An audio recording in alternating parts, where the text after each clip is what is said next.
Kecewa. Di ruang tamu, wajah Azmi memerah karena emosi melihat Ipana yang tengah digendong oleh laki-laki. Ia hanya bisa mengepalkan tangan melihat adegan itu. Sial, siapa dia? Ini tidak bisa dibiarkan. Bagaimanapun juga, aku harus mendapatkan Ipana dengan cara apapun. Batin Azmi. Sementara Fadil dan Ibu Azmi terdiam dengan wajah masamnya, dan ekspresi mereka tak luput dari perhatian Irfan. Apa yang kalian inginkan sebenarnya? Harta? Aku tidak akan membiarkan siapapun menyakiti gadis kecilku, apalagi harus menukarnya dengan harta. Batin Irfan. Apa Nona Ipana baik-baik saja, Tuan? Tanya Azmi. Baik, Fajri tidak akan membiarkan keluarganya disakiti oleh siapapun, ucap Irfan santai. Apa Tuan percaya dengan laki-laki itu? Bisa jadi, ucap Azmi. Apa yang ingin Anda katakan sebenarnya, anak muda? Tanya Irfan mengernyit. Maaf Tuan, saya hanya mengkhawatirkan keadaan Nona Ipana, ucap Azmi menunduk. Tidak perlu membuang tenaga untuk itu, ucap Irfan. Jadi bagaimana Tuan Irfan? Apa kita bisa menjodohkan anak-anak kita? Tanya Fadil kembali. Irfan terdiam, dulu mereka memang menjalin kerjasama dengan baik. Namun setelah ia pensiun, semua kebusukan yang dilakukan oleh Fadil bisa terendus olehnya. Menjodohkan, anak gadis saya masih kecil. Siapa saja yang datang saat ini tidak akan saya terima pinangannya, ucap Irfan tegas. Maaf Tuan, tapi saya memang betul-betul mencintai Nona Ipana. Tolong restui kami Tuan, ucap Azmi memohon. Tidak, apa Anda salah paham? Tidak perkataan saya, Anda paham tidak perkataan saya, ucap Irfan tegas. Semua orang terkejut dan cukup takut melihat ekspresi dingin Irfan. Namun mereka tidak kehabisan akal untuk membujuk pria tampan itu agar bisa menyetujui perjodohan ini. Tuan, bagaimana kalau seandainya kita menjodohkan anak-anak kita? Saya bisa memberikan Anda saham sebanyak 20% di perusahaan saya, ucap Fadil bernegosiasi. Perusahaan kau bisa saya beli hari ini juga, ucap Irfan yang sudah mulai kesal. Kau pikir saya akan tergiur dengan saham kecil itu? Jika kau berikan seluruh saham yang kau punya untuk menjodohkan putriku, saya tidak akan mau. Kau cari saja wanita di luar sana yang mau menerima putra kau ini, sambungnya dengan nada tegas terkesan membentak. Pintu keluar ada di sana, ucap Irfan menunjuk ke arah pintu. Ini sebuah penghinaan, saya pastikan Anda akan menerima balasan atas semua ini, ucap Fadil marah berdiri sambil menunjuk Irfan. Saya tunggu pembalasan Anda, bawa juga semua barang yang Anda bawa, kami tidak membutuhkannya, ucap Irfan tegas. Saya pastikan Anda akan menyesal karena memperlakukan kami seperti ini, ucap Azmi yang tak kalah garang. Saya tidak akan menyesal sedikit pun, berpikirlah sebelum kalian bertindak, ucap Irfan mewanti-wanti. Keluarga Azmi keluar dengan perasaan marah dan kecewa karena ditolak oleh Irfan secara langsung, sementara pria parubaya yang masih terlihat gagah itu berusaha untuk mengatur napasnya yang terasa sedikit sesak. Ia memilih untuk pergi ke kamar Ipana dan melihat bagaimana keadaan gadis kecilnya. Karena ekspresi Tono yang terlihat panik, Irfan pun ikut terbawa suasana, namun ia berusaha untuk menutupinya agar keluarga Fadil tidak ikut campur lebih jauh. Sementara di ruang kerja, Fajri membawa Tono ke sana untuk menginterogasi kekasih adiknya itu. Sebenarnya ia sangat ingin marah saat ini, namun ketika ia melihat Tono sudah mengenakan cincin pemberiannya, Fajri mengurungkan niat untuk memarahi pria tampan itu.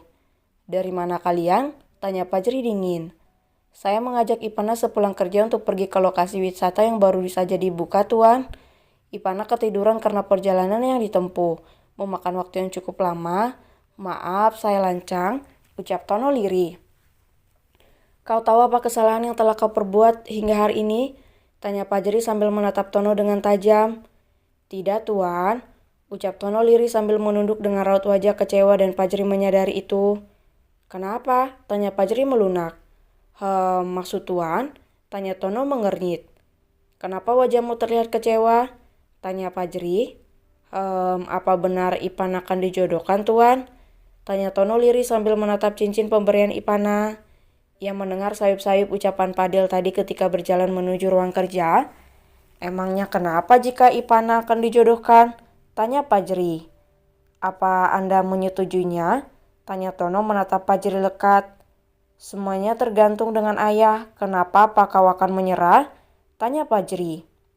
Tentu saja tidak. Kami sudah berjanji untuk sama-sama berjuang, ucap Tono tegas. Tunggu beberapa tahun lagi ya, untuk saat ini saya tidak mengizinkan Ipana untuk menikah, ucap Irfan yang kembali terngiang di telinga Tono. Tono, panggil Fajri lirih. Iya tuan, jawab Tono dengan jantung yang berdetak kencang. Kau tahu jika aku mengawasi pergerakan kalian, aku sungguh kecewa karena kau tidak meminta izin terlebih dahulu kepada aku untuk menjadikan Ipana sebagai pacarmu, ucap Fajri lirih. Maaf tuan, ini kesalahan saya, ucap Tono yang begitu merasa bersalah karena mendengar nada kecewa dari Fajri. Ia lebih takut ketika pria tampan ini berbicara lirih dan pelan daripada ia dibentak dan diumpat dengan kata yang cukup kasar. Bahkan sampai saat ini anak kecilku tidak bercerita apapun mengenai hubungan kalian, ucap Fajri menghela napasnya.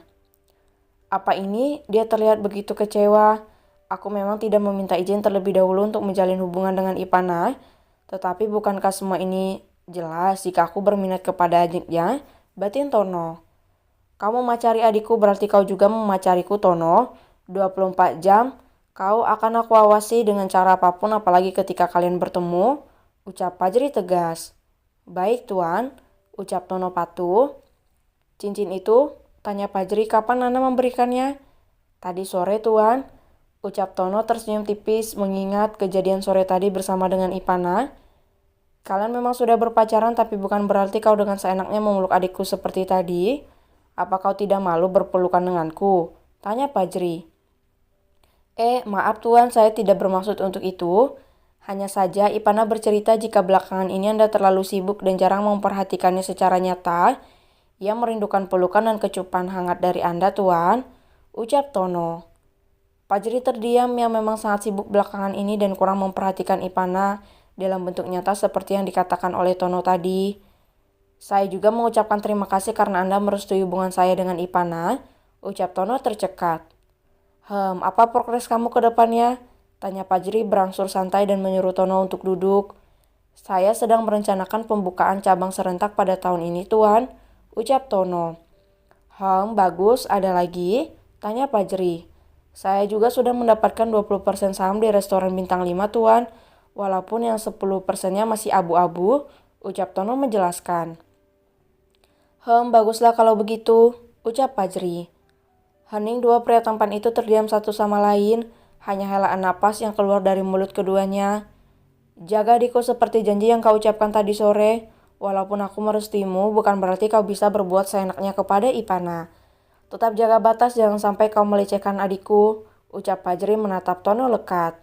Baik tuan, ucap Tono dengan perasaan lega. Fajri berjalan meninggalkan Tono, tak lupa ia menepuk bahu kekar itu dan mengangguk. Jangan panggil aku tuan lagi, ucap Fajri melanjutkan langkahnya dan jauhi istriku juga. Tono tersenyum tanpa menoleh ke arah Fajri. Satu persatu restu sudah ia dapatkan, hanya menunggu waktu dan takdir untuk menyatukannya dengan Ipana, sang kekasih hati.